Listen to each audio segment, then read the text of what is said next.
Hola, vamos a hablar aquí de un problema más o menos recurrente para quienes trabajan en textos de epigrafía. Y es cómo demonios se representa el punto bajo la letra que designa una lectura dudosa en un manuscrito, en un papiro. Es un problema que afecta tanto a autores como a compositores tipográficos, los que se encargan de la producción de un libro. Y las soluciones para unos puede que no contenten a los de otros. Unos necesitan saber más cosas y tal vez los autores se contenten con una pequeña batería de instrucciones y no meterse más en berenjenales tipográficos. De todas formas, como aquí vamos a cubrir un tipo de problema eh, que afecta a un autor que está trabajando en un texto de cara a ser publicado por un tercero. Entonces vamos a ir saltando entre el punto de vista del autor y el punto de vista del tipógrafo, con lo cual vamos a hablar de soluciones a distinto nivel de complejidad. Bueno, vamos a presentar el punto bajo en sociedad para quien no lo conozca.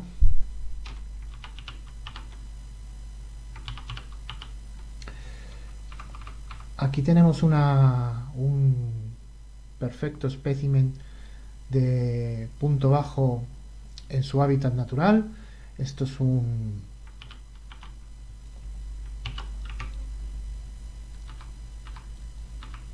pasaje de la traducción la edición de Safo de Lovely Page de los años 50. La fuente empleada, los tipos empleados, pues es la célebre Porson oxoniense, la sigma lunada, y aquí vemos pues bastantes puntos bajos. Pues hay, como se trata de ediciones de papiros, pues tenemos puntos bajos para dar y tomar. Todos están perfectamente colocados, como no podía ser menos. La tipografía de Oxford, antes de que llegara la plaga de los programas de maquetación, era impecable, es decir, una tipografía hecha por profesionales de la tipografía y no por diseñadores gráficos. Aquí tenemos un ejemplo de precisamente además en una palabra que se ha ganado su prestigio en la espantosa cuestión sáfica. Pues tenemos todas las letras son dudosas, incluso aquí tenemos un punto bajo afectando a un espacio que indica que realmente aquí debería haber una letra, pero el editor no se moja y no se atreve a decir cuál. Pero si os fijáis, el punto bajo debe estar más o menos a la misma altura, es decir, no se debería poner aquí un punto normal de puntuación, ¿vale? Es decir, el punto bajo siempre tiene que estar bajo la línea, como su propio nombre indica, por eso se llama punto bajo, si no, no lo llamaríamos así. Siempre tiene que estar situado debajo de la línea base de las letras. Hay algunos casos, por ejemplo, especiales, donde las letras tienen descendente, en que el punto bajo tiene que ajustar su posición, ¿vale? Pero bueno, aquí tenemos un ejemplo, quizás aquí en el caso del arroz pues va un poquillo al límite, pero bueno, se sigue viendo bien, ¿de acuerdo? Es un ejemplo de una buena composición y un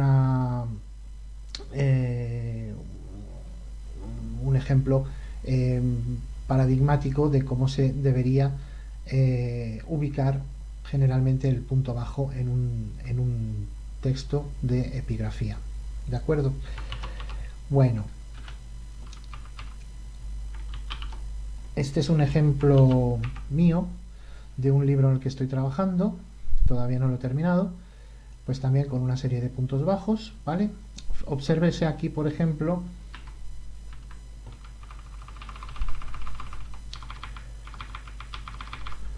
la diferencia entre un punto normal de puntuación y un punto bajo que está afectando a un espacio que debería ocupar una letra, pero que el editor no sabe qué letra es, ¿vale? Bueno, pues aquí todas las letras, aquí tenemos un caso de la Z, donde el punto bajo está ajustado un poquito más por debajo de la línea base, precisamente por el descendente de la Z, pero bueno, aquí lo que he procurado es que se ajusten bien, ¿vale? Porque no hay nada peor para un punto bajo que precisamente está indicando una lectura dudosa, que el propio punto haga dudar al lector. Es decir, el punto siempre tiene que estar bajo el grafo o el espacio, en teoría destinado a un grafo, a un posible grafo que está afectando. Es decir, un punto tiene que indicar, si un punto está bajo una delta, esto indica que esta delta es dudosa, ¿vale? Bueno.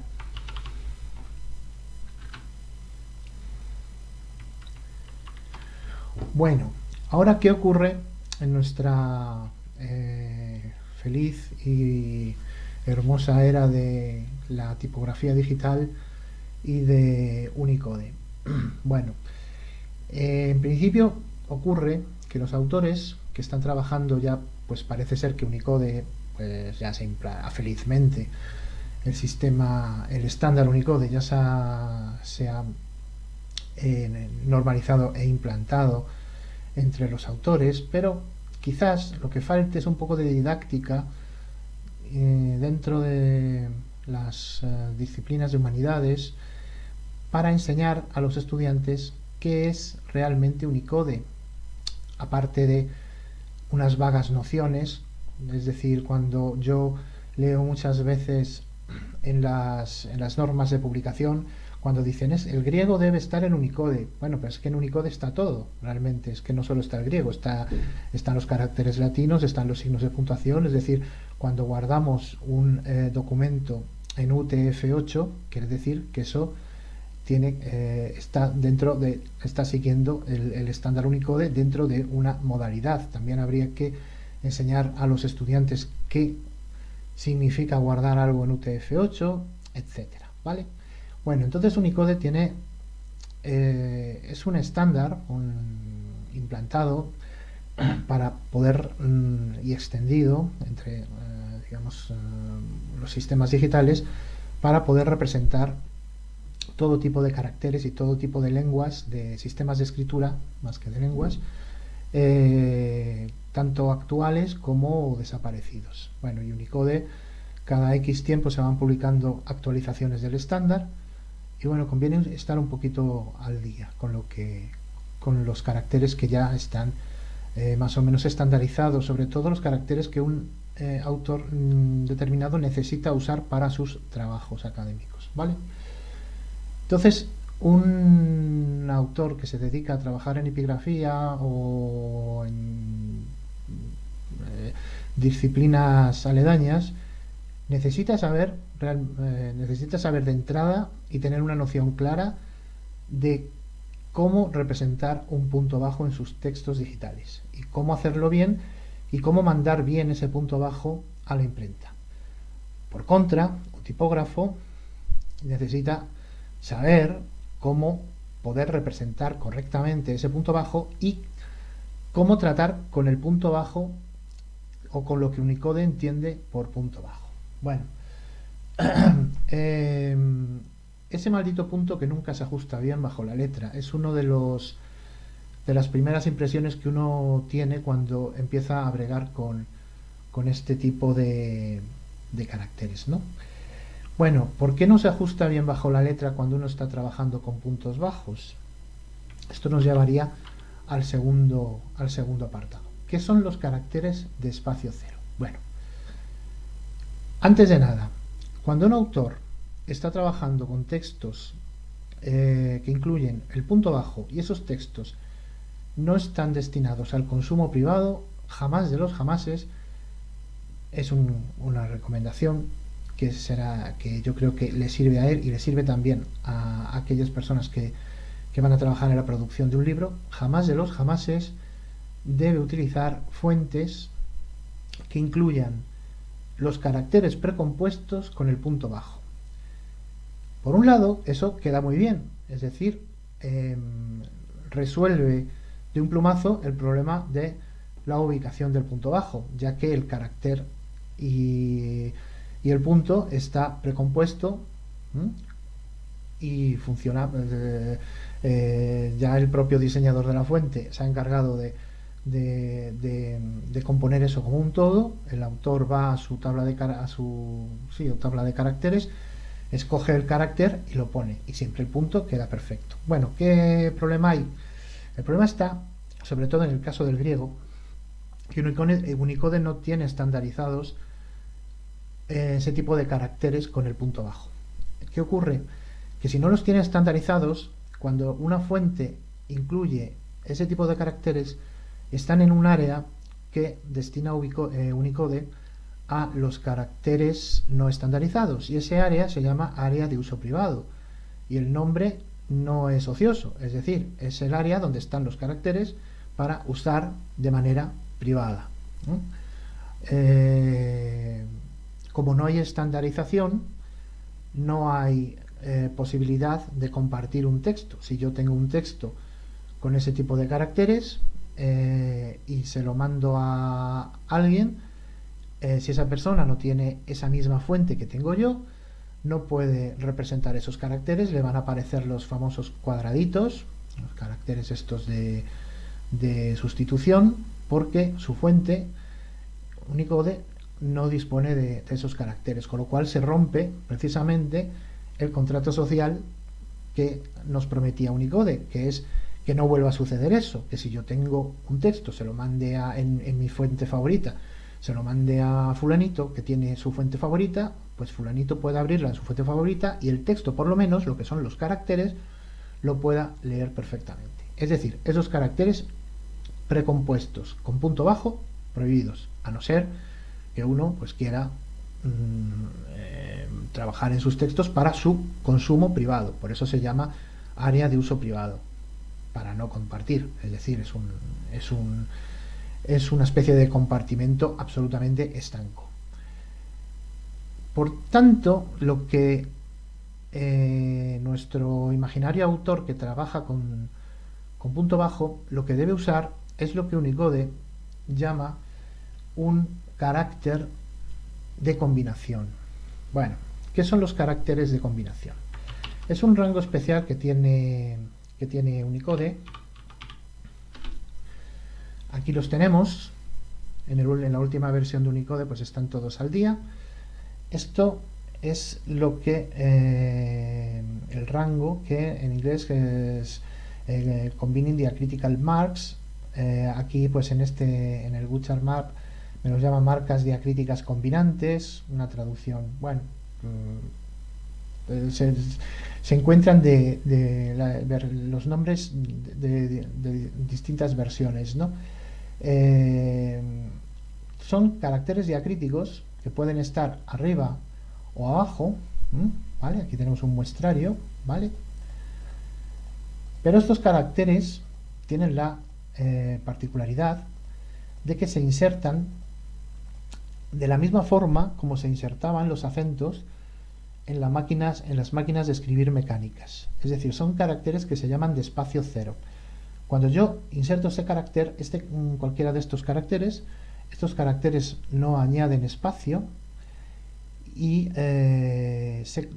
luego inserto la letra a la que debe afectar, y entonces más o menos a ojo, y eso ya depende un poco de la pericia del diseñador de la fuente, pues esos caracteres tienden a ajustarse arriba o abajo. Bien, esto naturalmente, bueno, aquí tenemos por cierto nuestro famoso punto bajo, es este, ¿vale?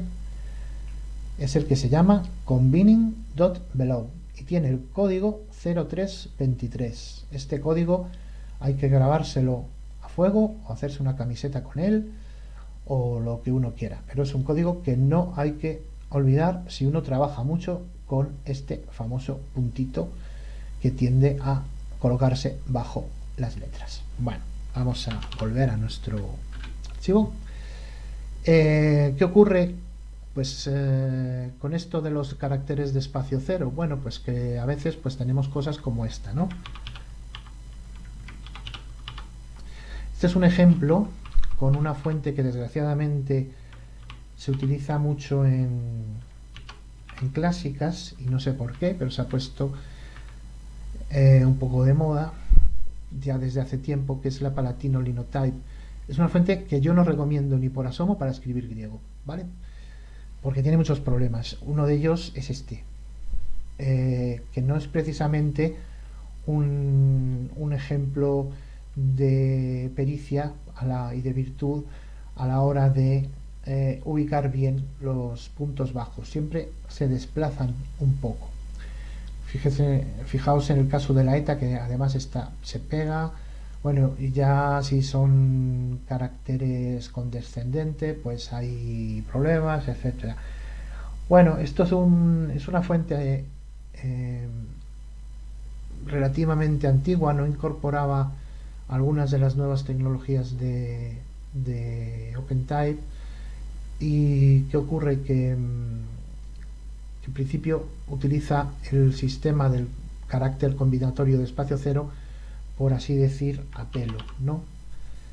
Bueno, ese es el gran problema de estos caracteres de espacio cero, y de hecho no es el método que Unicode recomienda de entrada. Estos caracteres, el área de caracteres combinatorios, es un área para los planes B. Cuando un carácter, recordemos que Unicode distingue entre caracteres y glifos. El carácter viene a ser como la idea platónica, ¿no? Vale.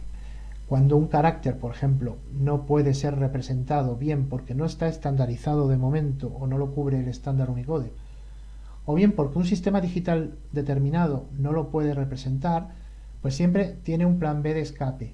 Y entonces aquí es donde llegamos a un concepto importantísimo en Unicode,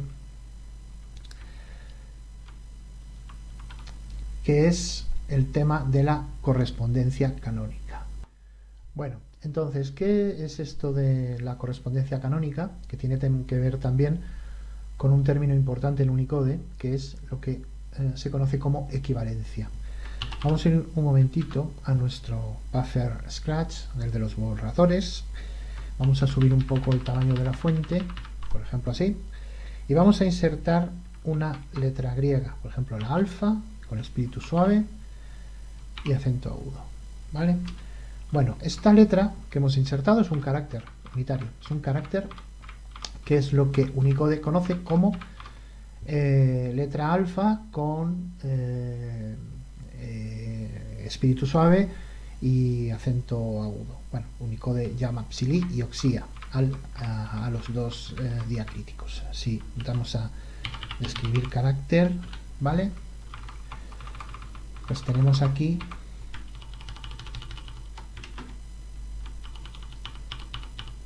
el nombre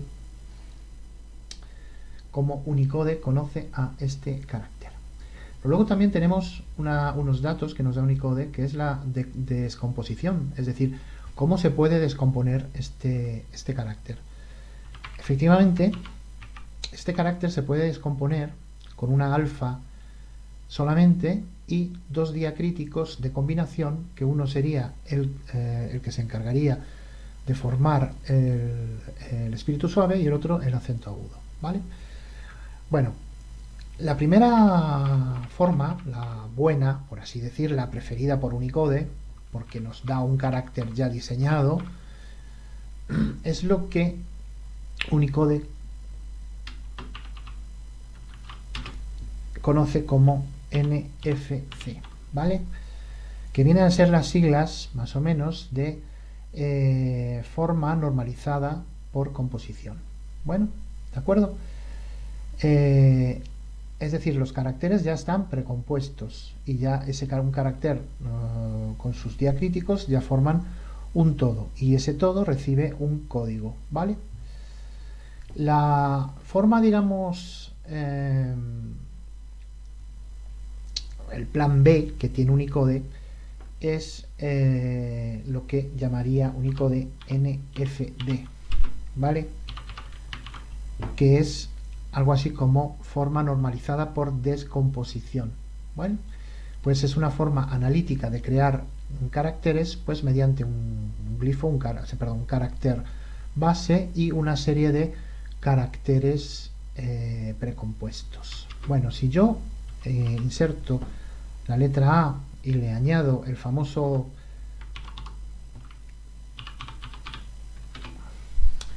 nuestro famoso punto bajo, que es el carácter 0323, ¿vale?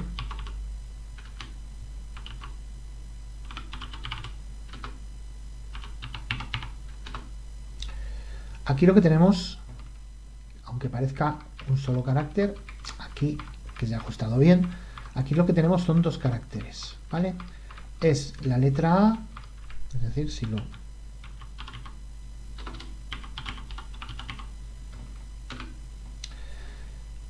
Aquí lo tengo, es decir, la letra A.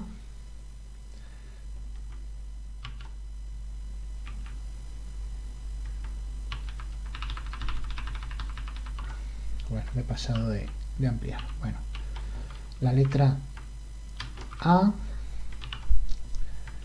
que tiene el código hexadecimal 0061, y el punto bajo, que está aquí, que tiene el código hexadecimal 0323.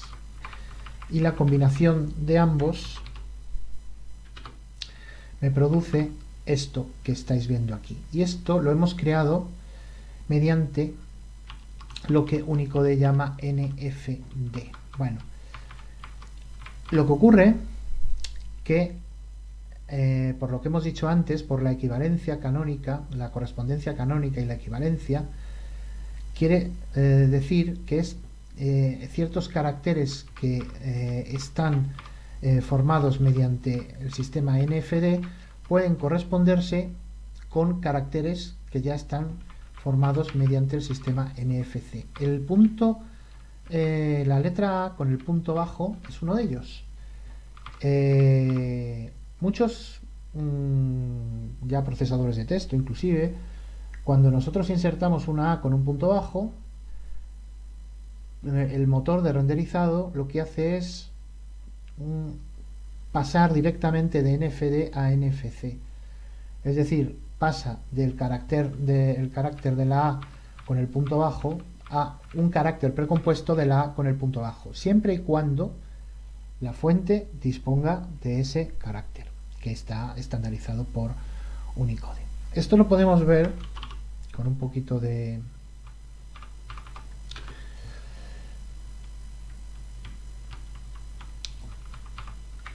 Por ejemplo, aquí os he puesto unos ejemplos en Python y en el Lisp, ¿no?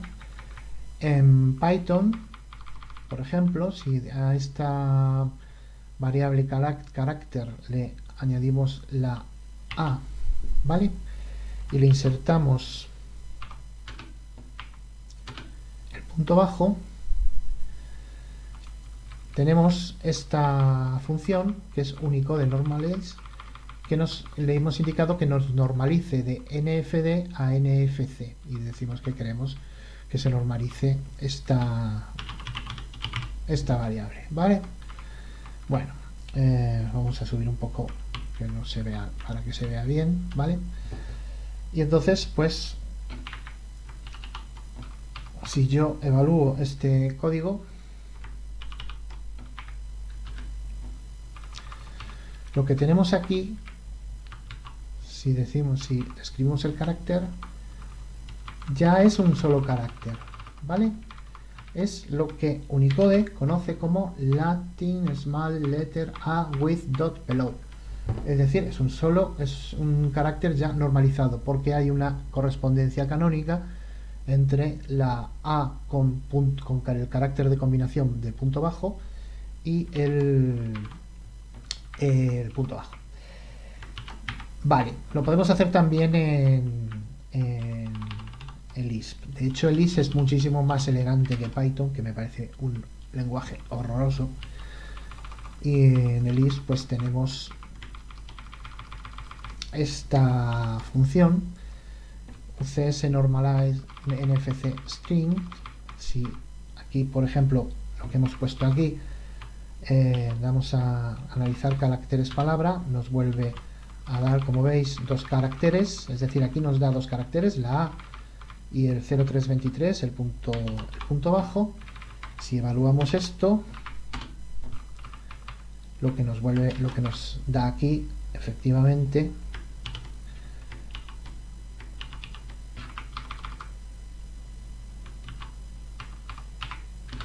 otra vez es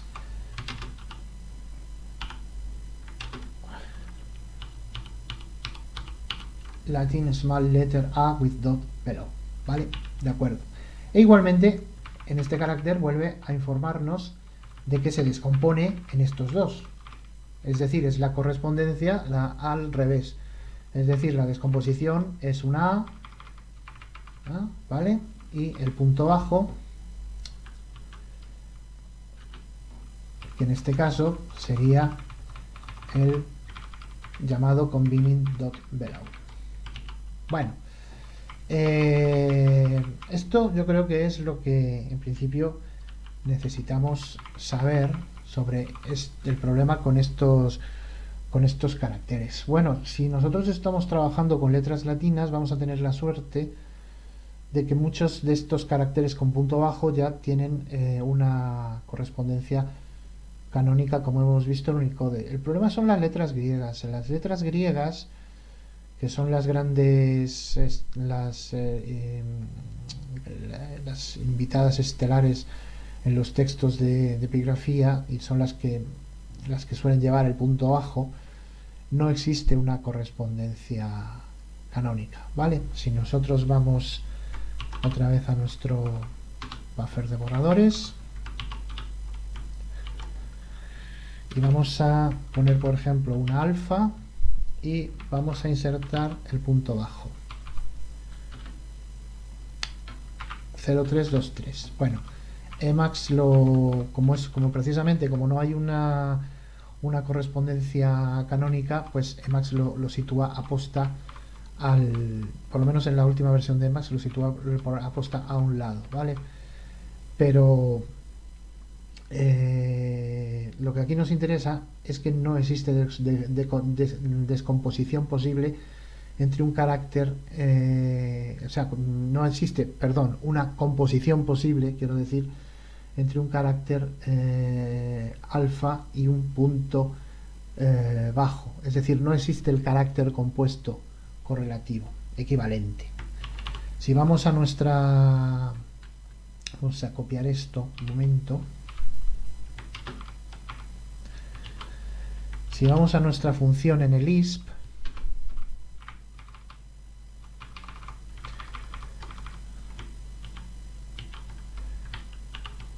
¿vale? Donde tenemos aquí el carácter de vamos a subir otra vez. El carácter de la alfa con el punto bajo, ¿vale? Combinatorio. Si lo evaluamos, no nos va a dar una forma equivalente ya precompuesta, ¿vale? Lo vamos a evaluar. Nos vuelve a dar la misma. ¿Por qué? Porque no existe en Unicode, de momento, en la versión actual de Unicode, no existe una equivalencia entre una letra griega y un punto bajo combinatorio con una letra griega y un punto bajo precompuesto. Entonces ahí está el gran problema que tiene el punto bajo de combinación en los textos de epigrafía.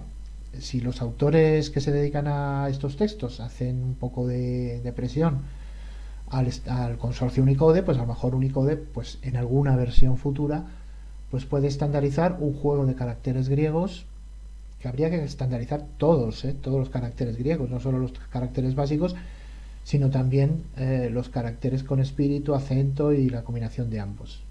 Pues estandarizar todos con su correspondiente puntito bajo.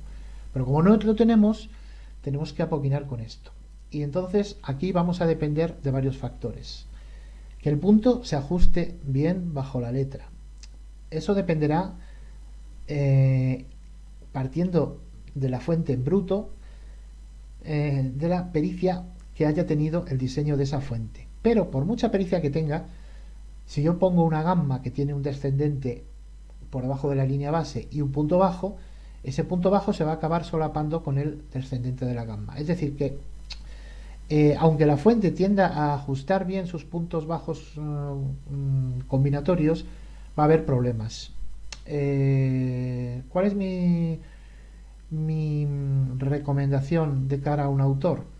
Bien, si un autor está trabajando en un texto para ser publicado, mi recomendación es que no haga nada. Suena un poco duro, pero es así. Es decir, yo creo que el autor bastante tiene con su trabajo para encima meterse en estos berenjenales. Es bueno que lo sepa, que sepa que existe esto, yo creo que es necesario, pero como el autor tiene que presentar un texto para ser publicado, por mucho que el autor se empeñe, ese texto se lo van a procesar de otra forma. Entonces, el autor, como autor, el deber termina en el hecho de, como habíamos dicho al principio, marcar, representar ese punto mediante el carácter estándar de Unicode, que es el carácter 0323. Que ese carácter probablemente en el 99% de los casos será un documento de Word, por desgracia. Que ese carácter en su documento de Word no se ve bien o se ajusta mal bajo la letra, no importa. El autor está haciendo su trabajo, es decir, el deber del autor ha terminado en el momento que está representando el punto mediante un carácter estándar. El problema el problema ya queda la pelota en el tejado de quien se dedique a la composición del libro. Aunque se vea mal, el punto está ahí y el punto se ve claramente que está afectando a una letra, ¿vale? ¿De acuerdo?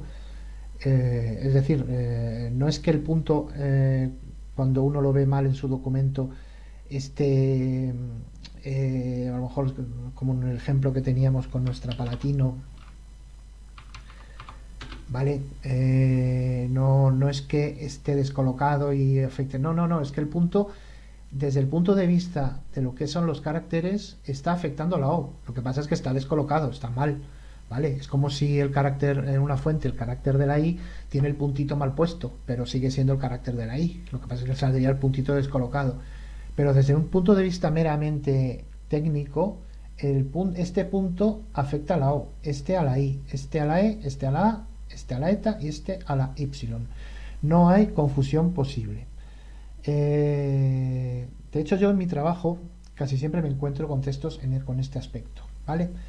Pero no hay problema, yo no me fijo en esto, cómo queda, por ejemplo, en un Word, porque yo no trabajo, yo ni siquiera tengo un Word, es decir, esto automáticamente lo paso a otros formatos en texto plano. A mí lo que me interesa es que esté esto, el punto bajo estándar, que no esté otro punto, que el autor no haya metido otra cosa, que no haya metido un carácter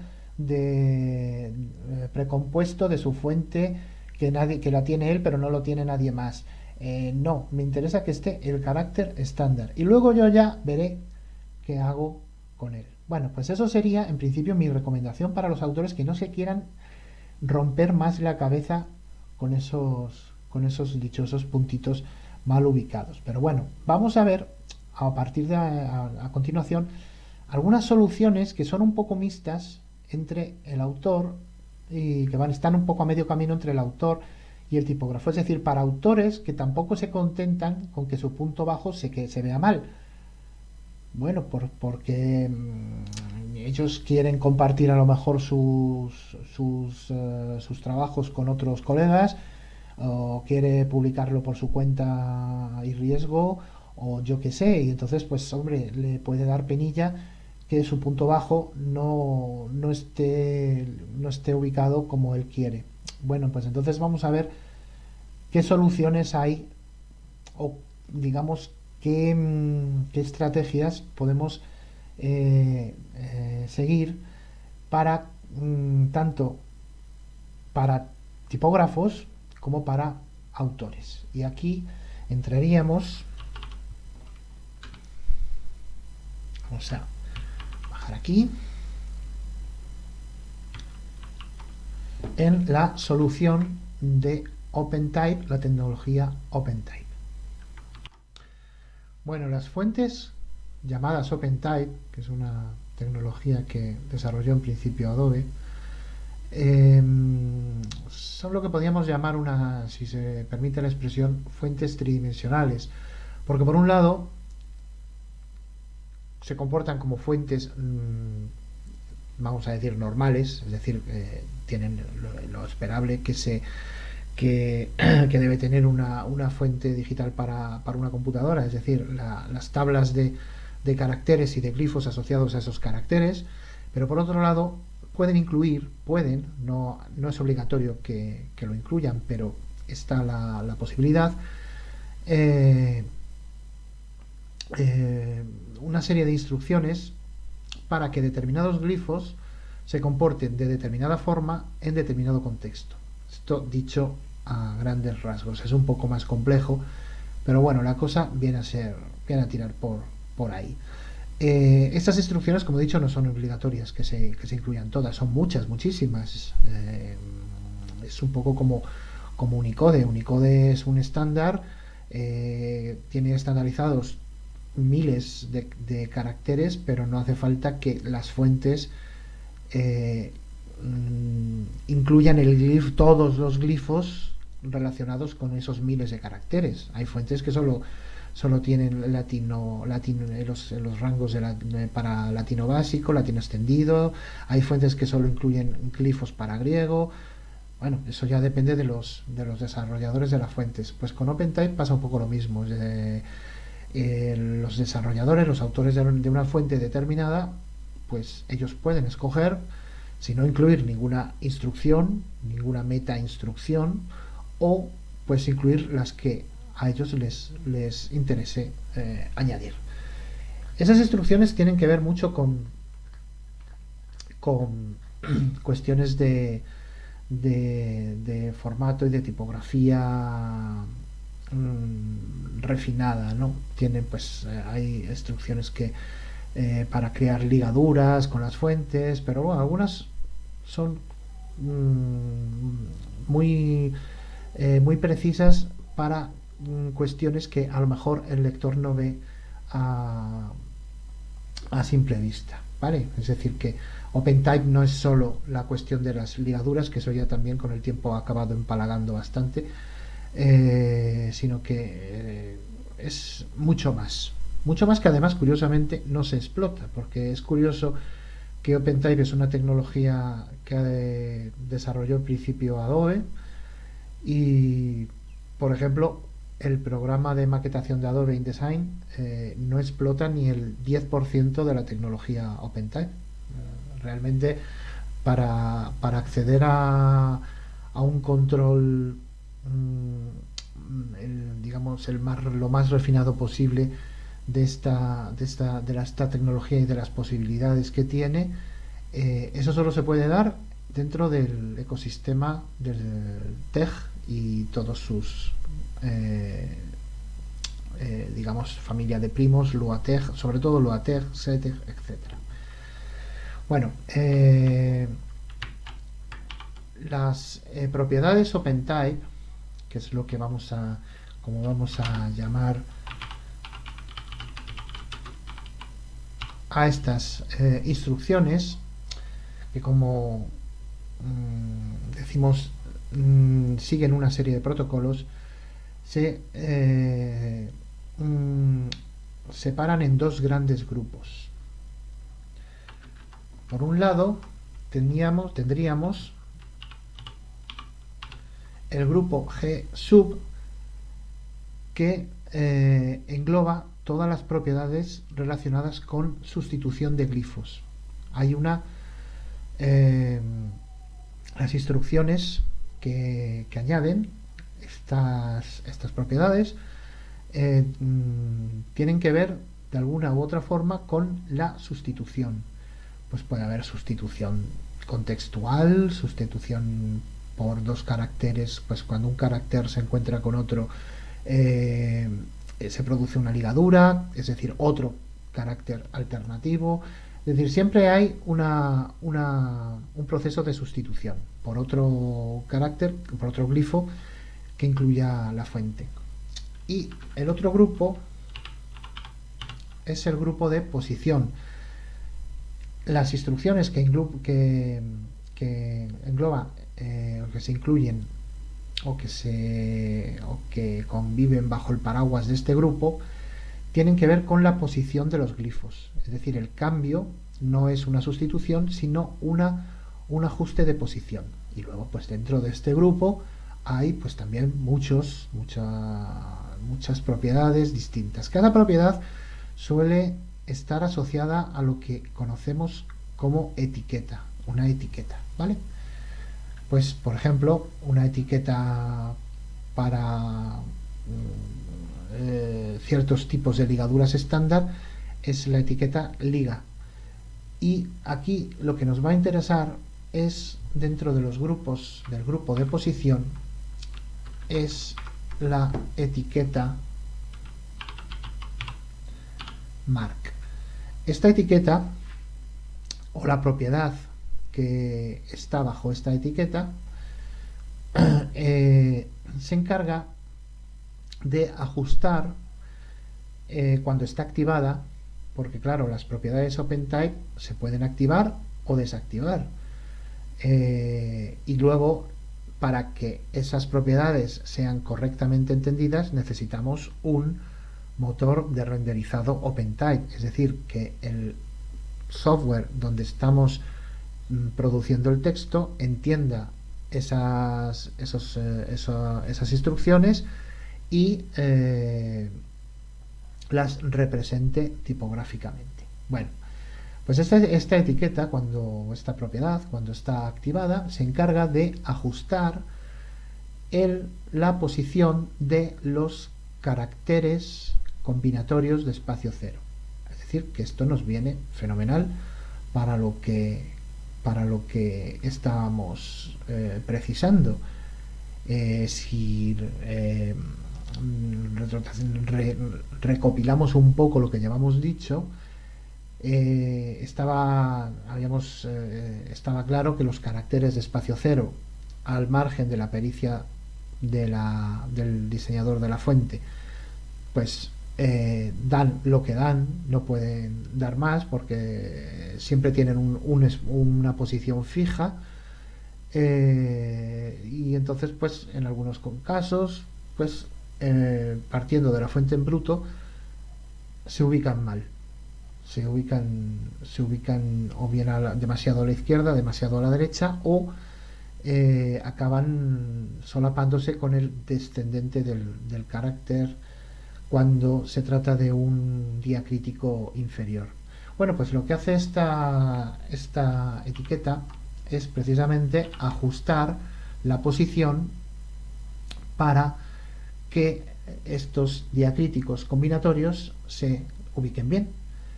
Es una etiqueta que engloba una serie es una propiedad. Vamos a hablar, para hablar con propiedad, es una propiedad, y entonces el término sería realmente una propiedad, y de cara a cómo la diferenciamos de otras, pues la llamamos también etiqueta, pero la etiqueta es simplemente el nombre, ¿vale? Bueno, esta propiedad puede incluir un montón de subinstrucciones para que un carácter determinado se ubique correctamente dependiendo de qué glifo base sea. Es decir, que si yo tengo, por ejemplo, para decirlo de nuevo con un poco de trazo grueso, si yo tengo, por ejemplo, la marca del punto bajo, pues voy a añadir en mi fuente instrucciones para que ese punto bajo, si está bajo una alfa, se ubique en determinada posición, pero si está bajo una iota, que es una letra más estrecha, se ubique en esa posición, o si está bajo una gamma, se ubique en una posición, pues a lo mejor un poco más abajo, un poco más a la derecha. Bien, es una forma de afinar la posición del punto bajo. Bueno, vamos a ver un ejemplo. Por desgracia, no todas las fuentes contienen esta propiedad, esta etiqueta, Y luego no todas las fuentes la tienen asociada a los puntos bajos, porque no todas las fuentes, por desgracia, los textos de epigrafía no son precisamente muy demandados y entonces pues las fuentes no suelen ocuparse de esto. Entonces tendríamos que ya dirigirnos a fuentes más especializadas para uso filológico. Lo bueno, la buena noticia es que después de los años, de finales de los años 90 y principios de los años 2000, en que teníamos unas fuentes para uso filológico absolutamente horribles, creadas pues por diseñadores sin ningún gusto y sin ninguna pericia, pues simplemente estaban pues para llenar un hueco o una necesidad. Pues ahora, por fortuna, tenemos fuentes para uso filológico hechas por auténticos tipógrafos y, y además de muy buena calidad.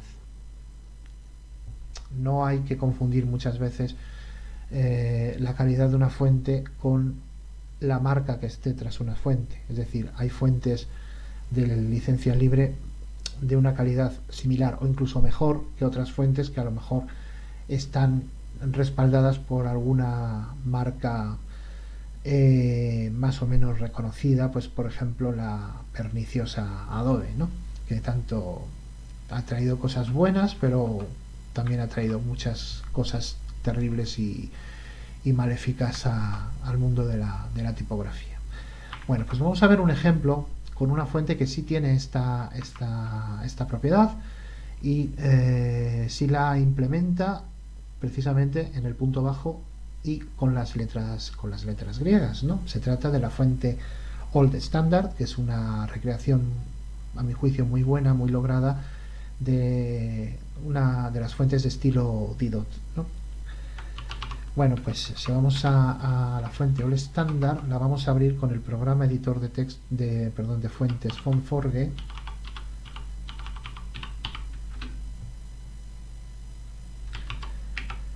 Bueno, y aquí tenemos la fuente abierta para editar.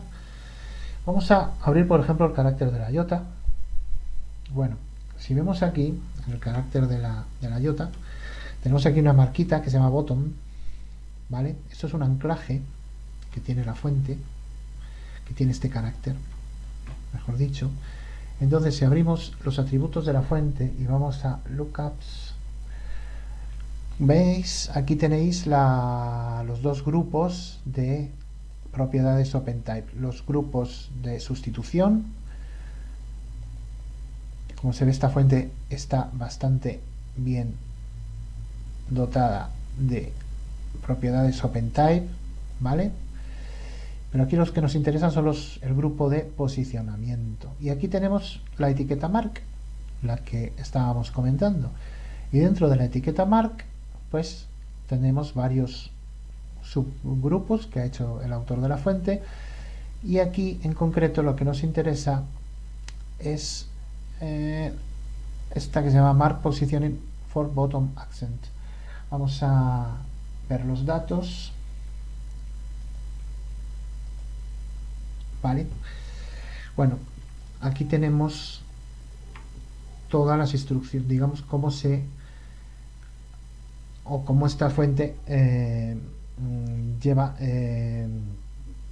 más o menos prescrito que estos caracteres inferiores se ajusten bajo una letra. Si aquí vamos a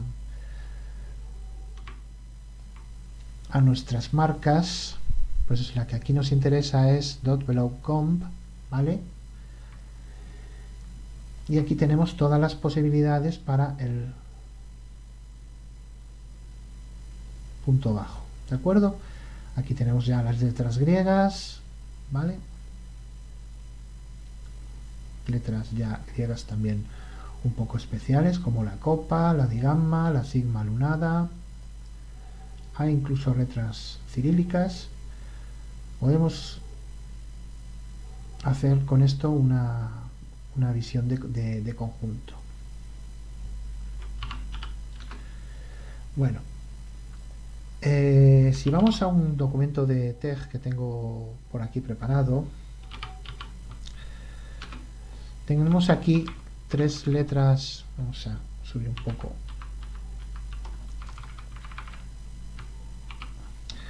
Tres letras griegas, la iota, la ipsilon y la gamma, con tres puntos bajos, ¿vale? Si le doy a analizar los caracteres, ¿vale? Entonces lo que tenemos son las letras más el punto, el carácter 0323 del punto bajo. Bueno, esto lo vamos a copiar un momento. Vamos a volver a nuestra Fonforge. Esto lo vamos a cerrar. Fonforge estaba aquí. Bueno, es lo que nos interesa es esto, aquí. Y entonces podemos abrir la ventana de métricas y pegar estos tres caracteres. Bueno, aquí están correctamente colocados porque, como veis, está activa la etiqueta mark. Es decir, la etiqueta mark, al estar activa, aplica todas las instrucciones, todos los anclajes que hemos visto en la anterior ventana, y ubica este carácter en concreto, el punto bajo, de esta forma. Si esta etiqueta la desactivamos, como se ve, el punto bajo se ubica mal, o para ser más preciso, se ubica como viene por defecto en la fuente, si esta fuente no llevase la propiedad OpenType. En el caso de la iota se ubica muy a la izquierda. En el caso de la ipsilon, de casualidad, se ubica bien, pero en el caso de la gamma, además está aquí solapado con el descendente de la gamma. Volvemos a activar la etiqueta mark y ahora ya tenemos nuestro punto bajo bien ubicado. Si volvemos a nuestro documento de TEG,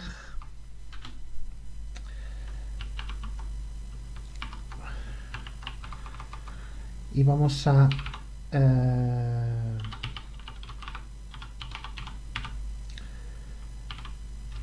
poner de fuente, cargar de fuente all standard, ¿vale? Y como propiedad es conveniente el motor de renderizado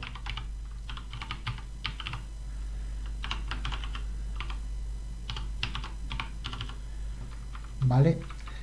En principio la etiqueta mark viene siempre activa por defecto. Entonces, si esto lo compilamos y lo vemos, aquí tenemos los puntos bajos, como hemos visto en la ventana de métricas de Fonforge, bien colocados. Si por cualquier razón queremos desactivarla, pues podemos meter una orden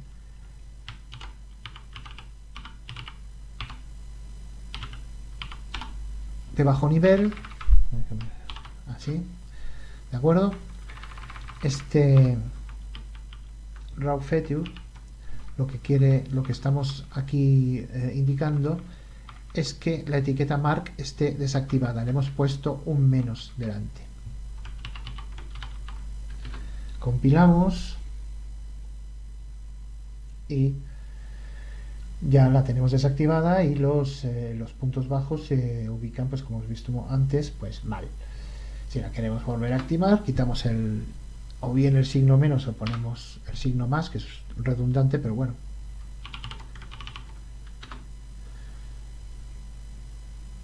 Vale, ¿de acuerdo? Bueno, esto por lo que hace a TEG. Pero bueno, tampoco es una cosa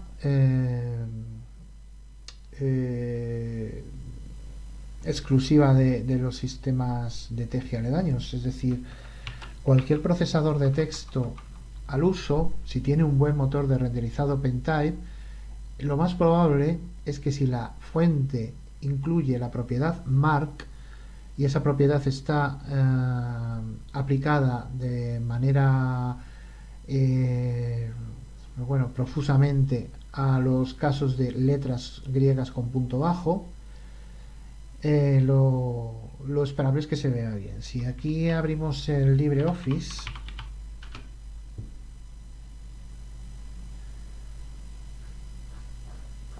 y mientras se abre copiamos esto otra vez, ¿vale?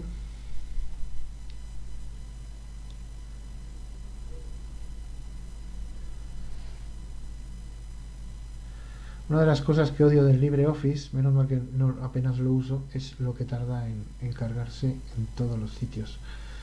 Pero bueno, es lo que hay. ¿Cómo era esto? Se nota que uso poco estos programas. Bueno, vamos a abrir un documento nuevo. Esto lo cierro y lo cierro. Y vamos a pegar nuestros caracteres, ¿vale? Bueno, ¿qué letra tenemos aquí? La Liberation Serif. Bueno, aquí no está marcado. Vamos a ver si LibreOffice renderiza bien la etiqueta mark. Vamos a buscar la fuente All Standard.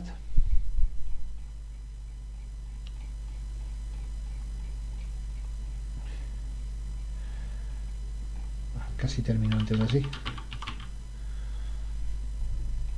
Aquí. Es que no lo tenía señalado, joder.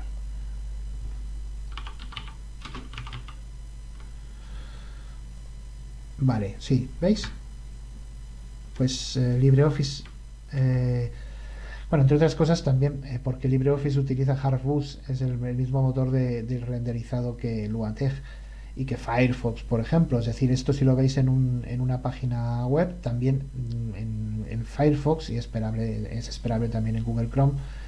En Chrome no lo sé, pues no lo uso, pero Firefox, que utiliza también el mismo motor de renderizado, Harvboost, también lo renderiza bien. Es decir, que la etiqueta mark generalmente estará bien entendida por muchos tipos de software. No solo es una cosa exclusiva de TeX, es decir, es una etiqueta bien leída por el LibreOffice, y es esperable que si el LibreOffice lo lee bien, aunque bueno, nos podemos llevar la sorpresa, pero los que usen Word pues probablemente lo leerán bien.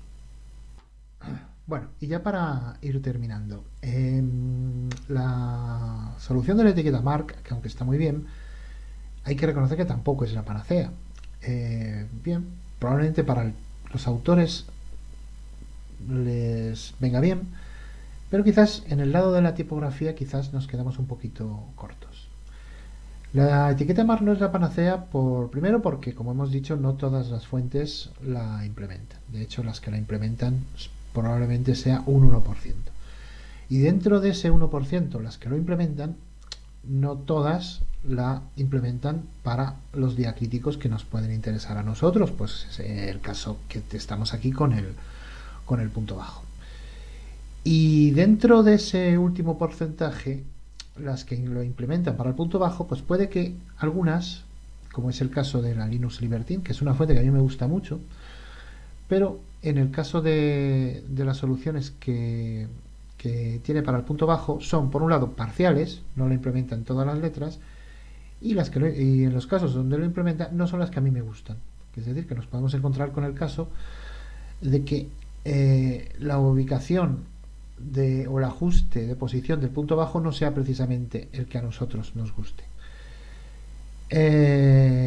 Y tampoco es la panacea lo de la etiqueta mark, porque si queremos nosotros editar la fuente bien para ajustar la posición ya marcada, o para crear nosotros esa propiedad, es un proceso laborioso mediante FontForge.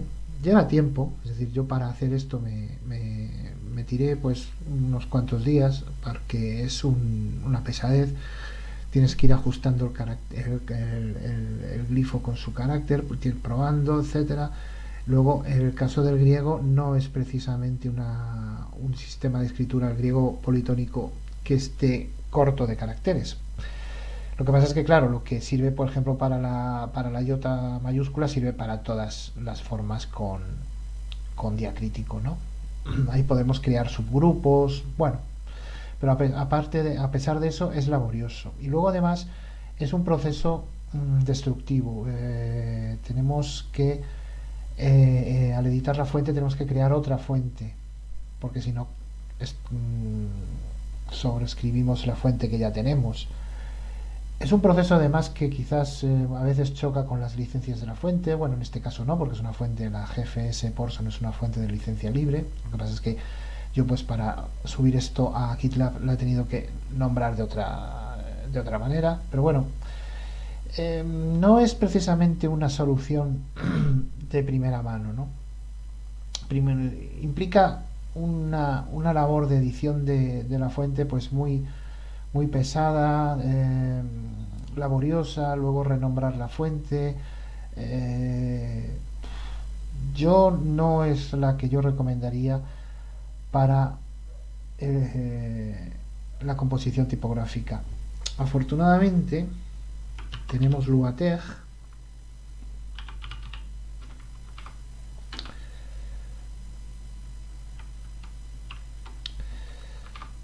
y en LuaTeg aquí sí que tenemos unas soluciones donde, a mi juicio, si se afina más,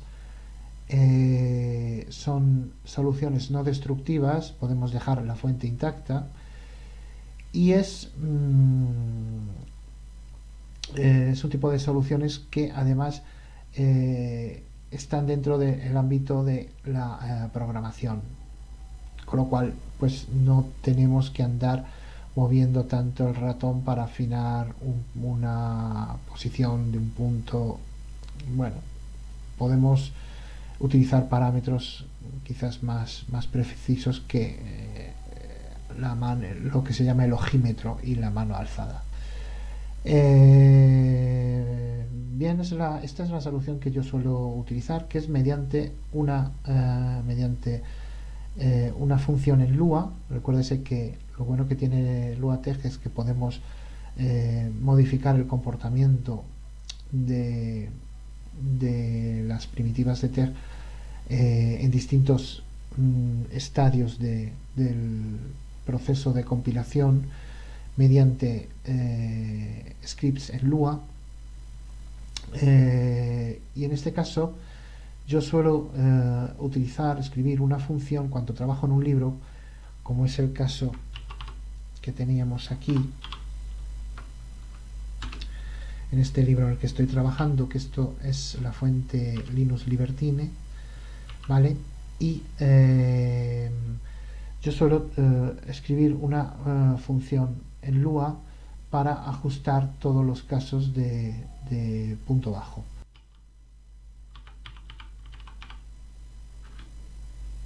Pues, por ejemplo,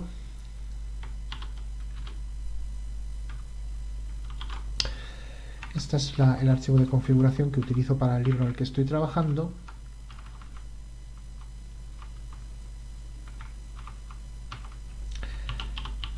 Y esta es la función que tengo escrita, ¿vale?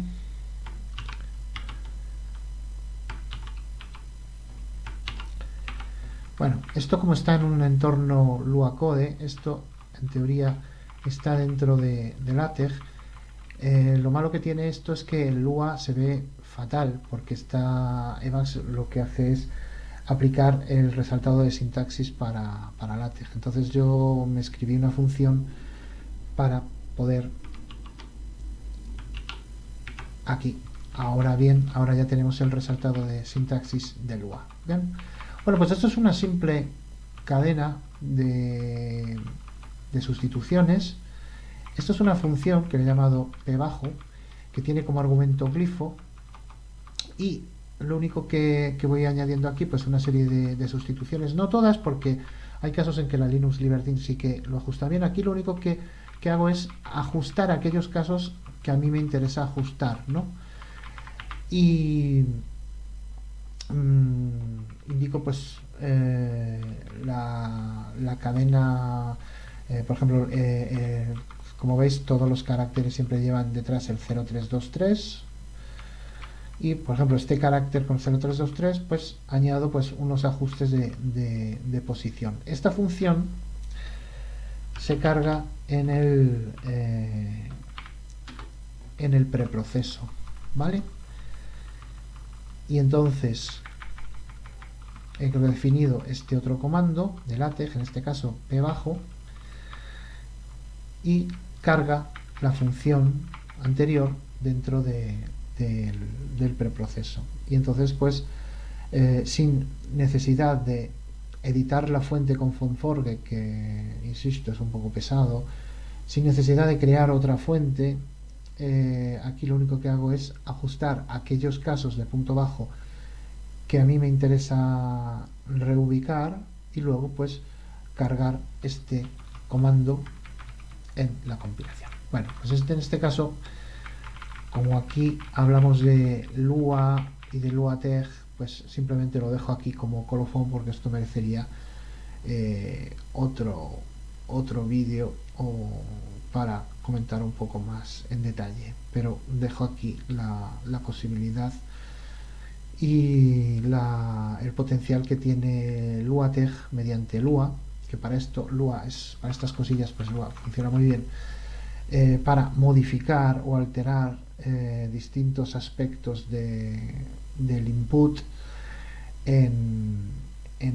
o del output a lo largo del proceso de compilación.